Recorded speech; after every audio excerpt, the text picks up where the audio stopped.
आईनं नाही ओलांडला शाळेचा उंबरठा, बाप फक्त 9वी शिकला, मुलगा झाला सीए। आई कधीच शाळेत गेलेली नाही, वडील केवळ 9वी शिकलेले।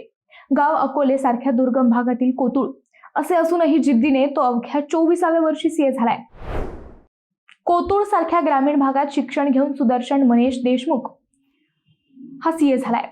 आईचे नाव सुनंदा, शिक्षण पहिलीच्या वर्गातही कधी गेली नाही। वडील मनेश बाबूराव देशमुख शिक्षण 9वी। घरची परिस्थिती बेताची, फक्त 1.5 एकर शेती। इतर वेळी पर्यटकांना गाईड म्हणून डोंगर जंगल तुडवायचं। घरात एक बहीण, तीही फार्मसी करते। अशा अवस्थेत कोतुळ येथील सुदर्शन मनेश देशमुख हा वयाच्या अवघ्या 24व्या वर्षी सीए झाला। त्याचं महाविद्यालयापर्यंत शिक्षण कोतुळमध्येच झालं। त्यानंतर सीए अभ्यासासाठी तो पुण्यात गेला। 5 वर्षे त्याने ही तयारी केली आणि तो सीए झाला। हे यश तर आहेच, पण त्याही पेक्षा सुदर्शनने सांगितलेलं एक वाक्य जास्त प्रेरणादायी आहे।